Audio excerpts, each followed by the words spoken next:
하나님 말씀은 성경 창세기 다음에 출애굽기 14장 10절부터 14절까지 봉독합니다.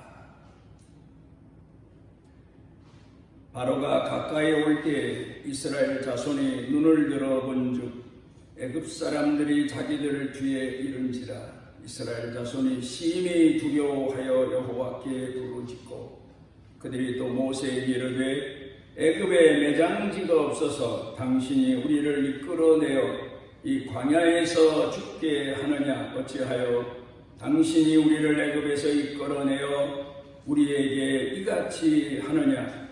우리가 애굽에서 당신에게 이른 말이 이것이 아니냐. 이르기를 우리를 내버려두라. 우리가 애굽 사람을 섬길 것이라 하지 아니하더냐. 애굽 사람을 섬기는 것이 광야에서 죽는 것보다 낫겠노라. 모세가 백성에게 이르되 너희는 두려워하지 말고 가만히 서서 여호와께서 오늘 너희를 위하여 행하시는 구원을 보라. 너희가 오늘 본 애굽 사람을 영원히 다시 보지 아니하리라. 여호와께서 너희를 위하여 싸우시리니 너희는 가만히 있을지니라.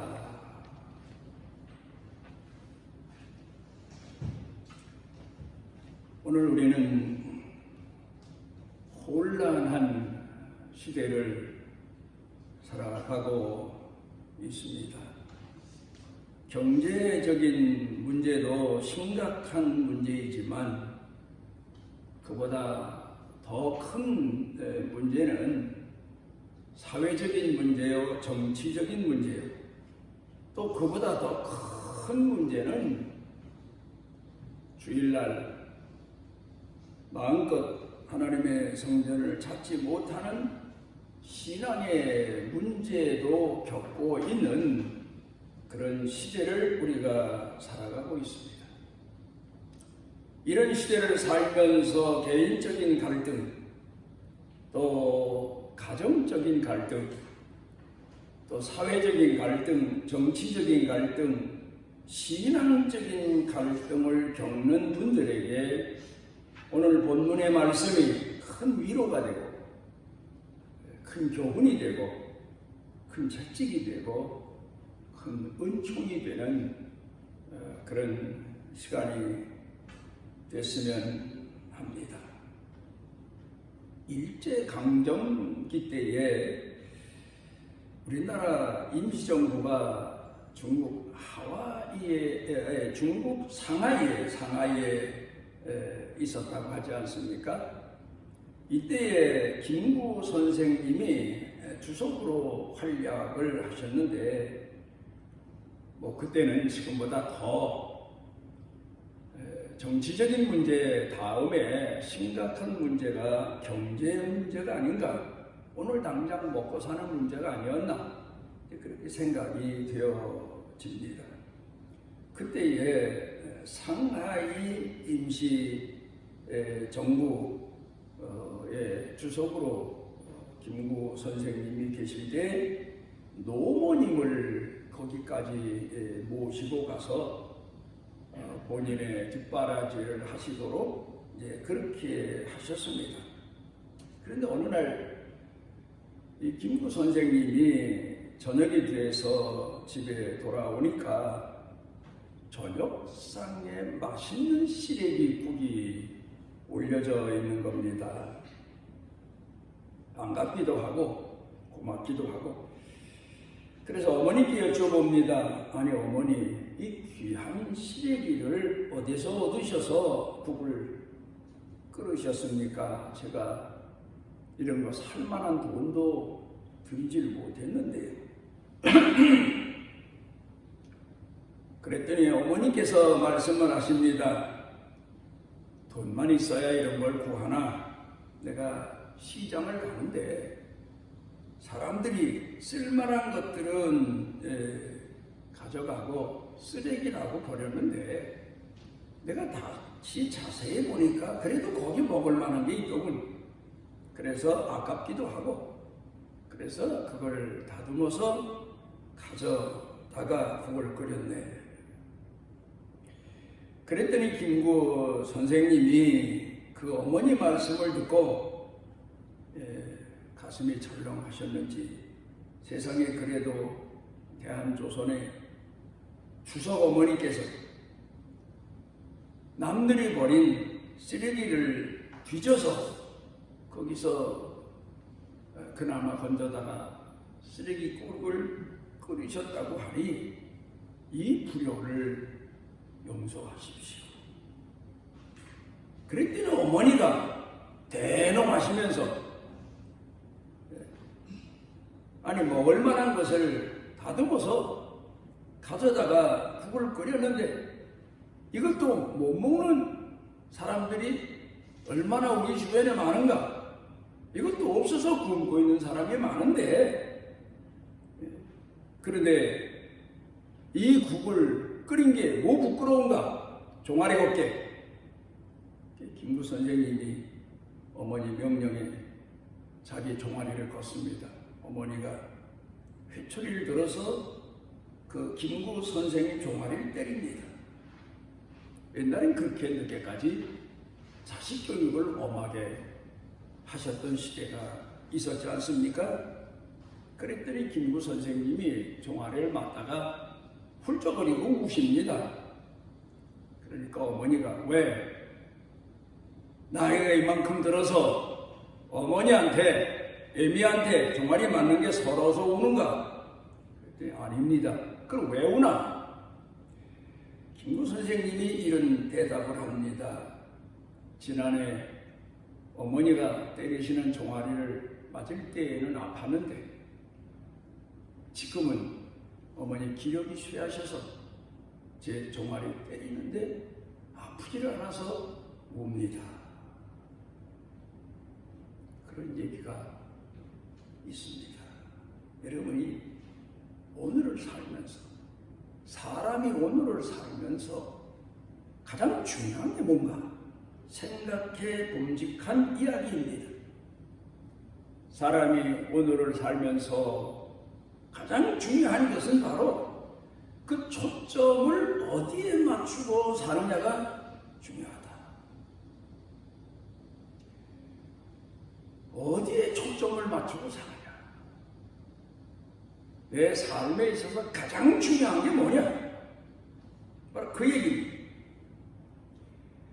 나라 독립에 초점을 맞추고 살다 보니까 그런 고생을 하면서도 흐트러지지 않고 포기하지 않고 끝까지 독립운동에 연연하다가 목숨을 바친 애국 지사들 얘기가 많습니다. 사람이 세상에 살면서 나라만 중요하겠습니까? 가정도 중요하고 자식도 중요하고 부모도 중요하지만 그보다도 나라를 잃고 나니까 나라가 중요해서 나라 구하는 데 초점을 맞추고 살았다. 그런 얘기죠. 오늘 우리 예수 믿는 사람들이 오늘 살면서 중요한 것 손꼽을 하면 많죠. 나의 개인의 문제, 부부간의 문제, 부모와 자식 간의 문제, 형제 간의 문제, 경제 문제, 건강 문제, 뭐 여러 가지 문제가 많겠습니다만은 그런데 이건 부수적인 겁니다. 가장 핵심적인 초점이 뭐냐?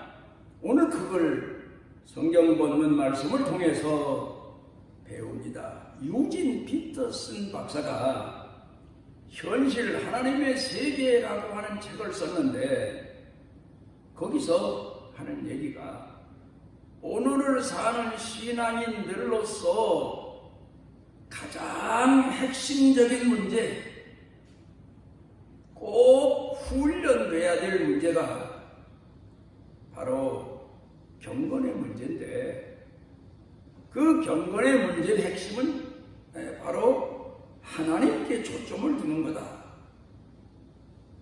그러니까 예수 믿는 신앙인들의 신앙생활은 예수 믿는 그날부터 하나님이 우리를 불러가실 때까지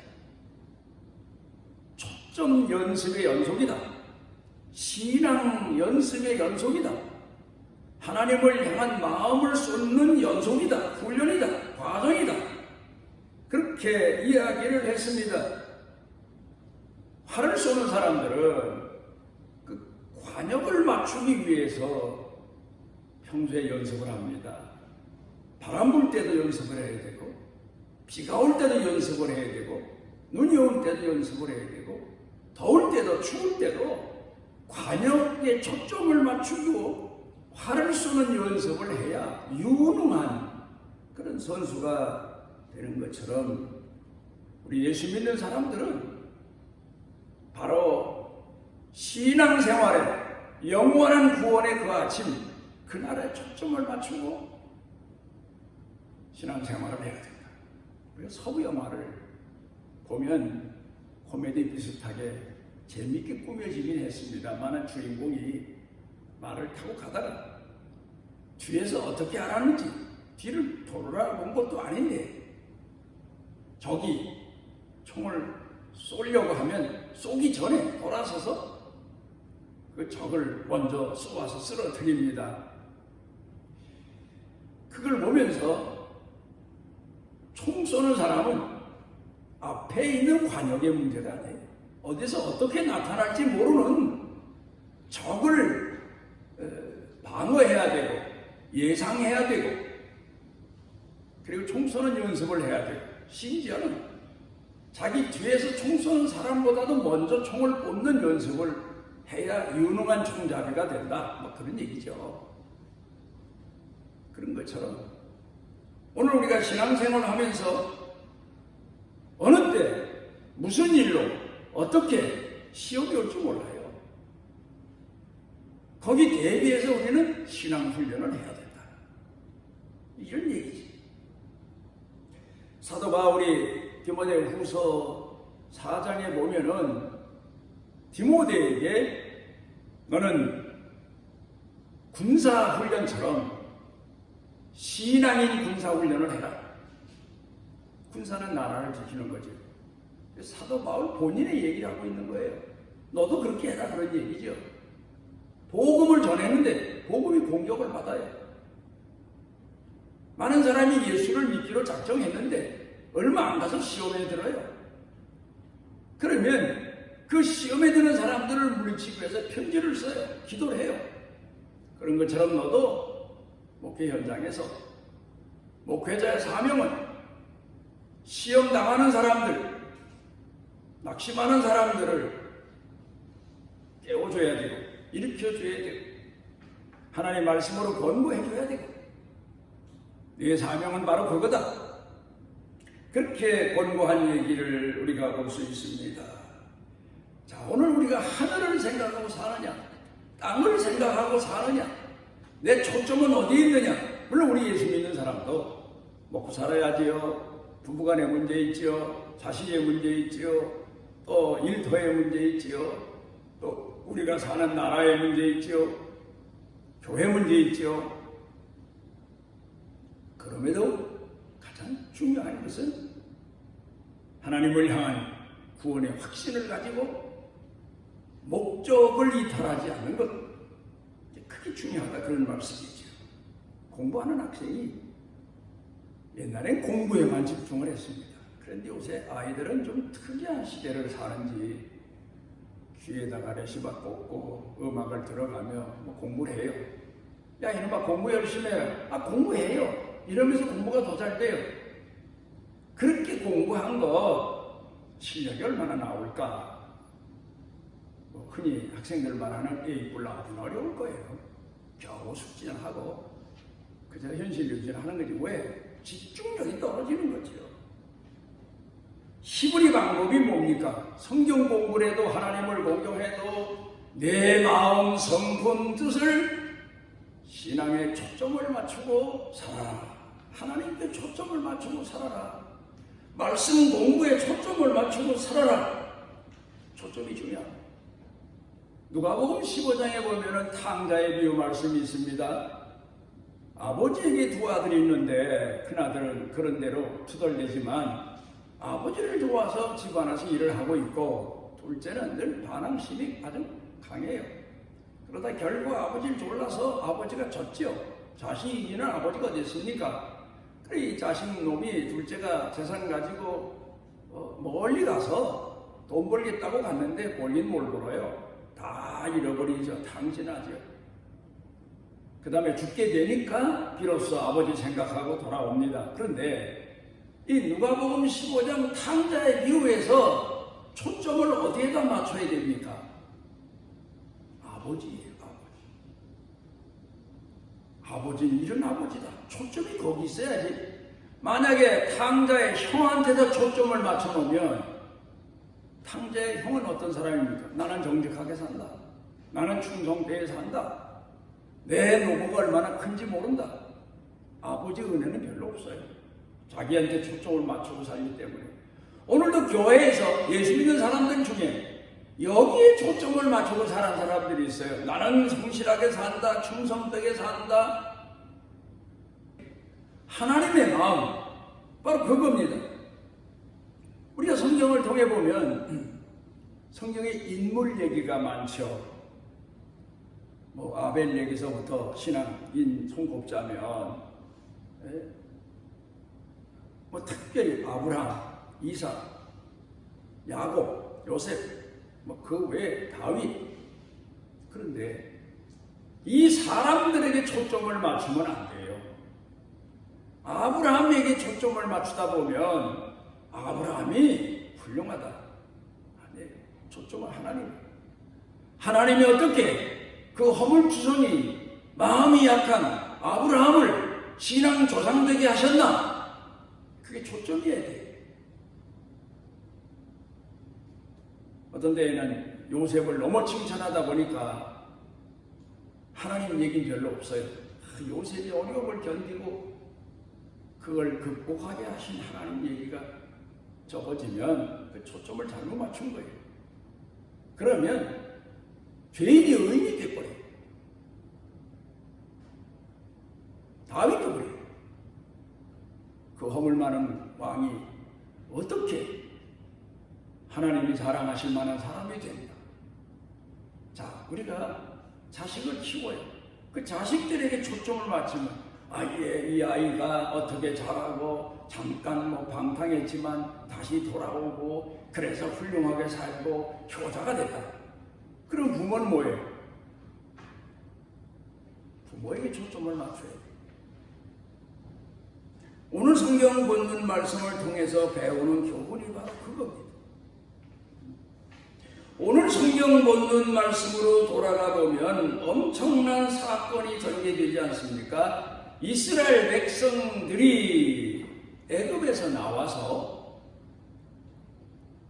이제 하나님이 이끄시는 대로 가는데 하필이면 홍해바다 앞에 딱 와서 멈추게 된 거예요. 건널 수도 없어요. 뒤에는 애굽 군대가 따라와요. 그때 이스라엘 백성들이 혼란에 빠집니다. 모세도 그래요.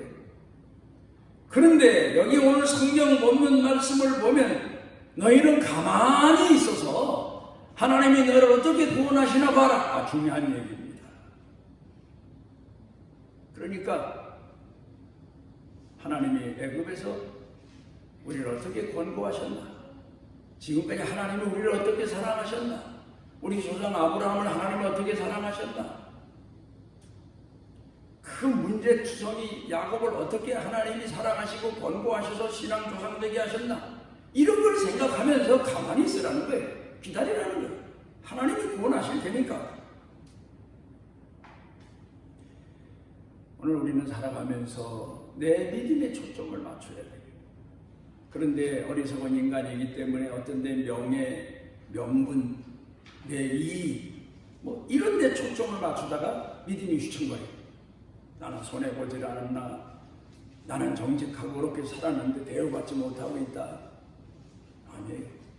내 믿음이 지금 살아있느냐? 내 믿음이 지금 하나님을 향하여 달려가고 있느냐? 그 초점을 잃으면 안 돼요. 오늘 성경 본문 말씀으로 다시 돌아가 봅니다. 하나님의 구원을 봐라. 구원에 초점을 맞춰라. 영원하시나 봐라. 바로 그 얘기입니다. 우리가 살아가면서 어떤 때는 하나님이 꼭 내 뜻하고 같이 하나님의 뜻이 역사하셔서 내 뜻이 이루어져야 좋은데 반대가 되는 경우가 있어요. 내 뜻은 오른쪽으로 가야 되는데 하나님의 뜻은 왼쪽으로 가라 하실 때가 있어요. 그런데 그럴 때 우리가 순종해야 되는 믿음이 필요한 거죠. 근데 참 오늘 성경 본문을 보면서 기가 막힌 얘기가 있습니다. 이스라엘 백성들이 애굽에서 노예 생활할 때에 모세가 나타납니다. 그리고 재앙을 내리게 하면서 바로 왕에게 하나님의 백성을 내보내라. 근데 안 내보내요. 그 재난을 겪고도. 두 번째 재앙, 세 번째 재앙, 네 번째 재앙, 10가지 재앙을 내리고서야 비로소 바로가 두 손을 들고 데려가라. 그래서 모세가 이스라엘 백성을 이끌고 나오지 않았습니까? 그런데 여기 중요한 게 그거예요. 저는 지금까지도 목회를 얼마나 오래 했습니다. 그건 하나님이 바로 왕을 치셔서 애굽에 있는 이스라엘 백성을 나오게 하시려고 그랬다. 그렇게만 생각했어요. 근데 아니, 성경이 뭐라고 그랬나? 재앙이 내릴 때마다 하나님이 바로 왕의 마음을 강박케 하셨다고 했어요. 그 왜 그러셨을까? 회개를 시키셔야지. 그럼 뭐 빨리 내보낼 거 아니에요, 백성. 바로 왕에게 애굽에 내려진 10가지 재앙을 다 내리실 때까지 바로 왕의 마음이 강박하도록 하신 거예요. 그 목적은 뭡니까? 이스라엘 백성들에게 애굽을 포기하게 하기 위해서. 기가 막힌 얘기예요. 여러분, 하나님이 내 주변 사람 누구를 통해서 나를 괴롭히실 때 나로 하여금 하나님 앞에 바로 서게 하기 위해서, 나를 깨우치시기 위해서. 오늘 우리가 살고 있는 이 시대에 기독교인들이 난리가 났지 않습니까? 정부가 코로나를 빙자해서 교회를 비판한다. 저는 그것도 한국교회가 잠자니까 깨워주시기 위해서 그런 일이 나는 바로 왕의 마음을 강박하게 해놓으신 거예요. 왜? 이스라엘 백성들은 이거 구원시켜야 되는데 이게 완전히 노예 생활로 쩔어 있어요. 애굽화되어 있어요. 깨우기 위해서 10가지 재앙을 끝까지 내리시면서 이거 봐라. 저는 그간에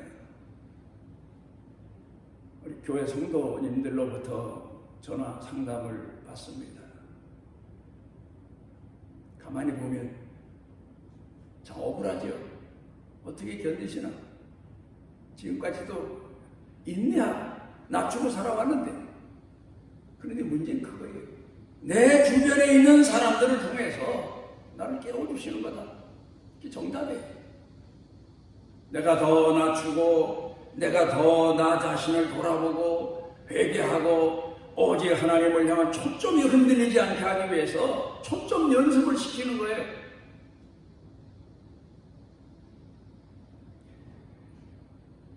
본문으로 다시 돌아가 봅니다.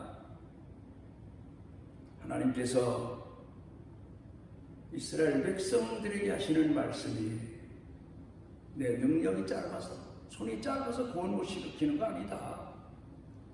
가만히 있어라. 그러면 너희에게, 왜? 이스라엘 백성들은요, 홍해바다 앞에서 또 애국 군대가 빠져서 하나님의 심판으로 죽는 걸 보고야, 불신앙은 이렇게 무섭구나, 또 깨닫게 하시기 위해서예요. 그렇게 하고 광야에 들여보내는데도 또 잊어버린 거예요. 그러니까 나를 깨우시기 위해서, 나를 정진해서 달려가게 하기 위해서, 나를 세상 것을 포기하게 하기 위해서 하나님이 내 주변 사람들을 강박하게도 하시고 완악하게도 하시고 권고 술수를 쓰게도 하시고.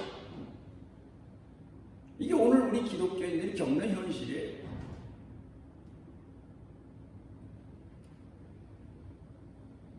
어떤 사람들은 울분을 참지 못해서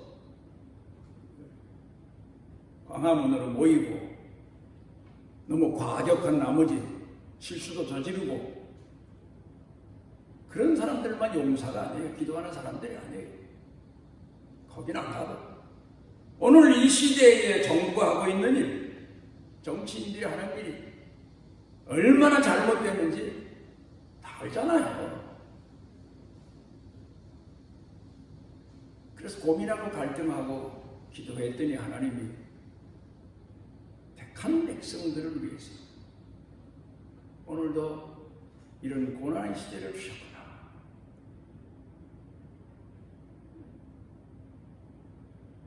우리가 이 사실을 알아야 됩니다. 전에 2000년대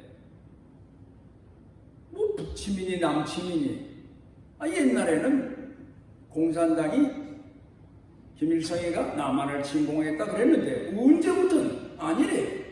이승만 박사가 군대를 시켜서 먼저 북침을 했대. 이러고 나오지 않았습니까? 사람들이 반공정신이 희미해졌어요. 그런데 정부에서 반공정신을 가르쳐야 되는데 그걸 안 하고 있어요. 또 민주주의라고. 그런데요, 그때 깨달은 게 있어요. 그때 김정일이가 북한에서 핵을 만들고 테러를 하고 천안함을 폭침하고, 그래서 그 사람이 오히려 반공교육을 시켰다고요. 역설적으로. 청년들이 그거 보면서 해병대 지원해가고 그랬잖아요. 그래서 제가 그래서 이거 봐라. 우리나라의 정치인들이, 교육가들이 바른 교육을 안 시키니까 왜래? 김정일이가 우리 한국 젊은이들 반공교육 시킨다. 하나님 하시는 건 묘해요. 엘리야를 봅니다. 열왕기상 19장에 보면 낙심이 됐어요. 아니, 우리가 그렇게 기도하고 그렇게 바알을 싫어하고 신앙 투쟁을 하는데 나라의 왕궁에는 아합 왕이 앉아있고 그 옆에는 이세벨이라고 하는 바알 신을 섬기는 여자가 있고 얼마나 고난당합니까? 그러니까 엘리야가 낙심이 돼서 그렇게 싸우다가, 근데 하나님이 엘리야를 깨우십니다. 바위 속에 가서 있는데 바람 소리가 나고 지진이 일어나고 불이 지나가고 하나님이 계신가 했더니 없어요. 나중에 세미한 음성이 들리는다. 하나님의 음성이 들립니다. 하나님이 나타나셨어요. 너는 내 후계자로, 너는 엘리야 보고 말씀하시기를 후계자를 세우고 이 나라에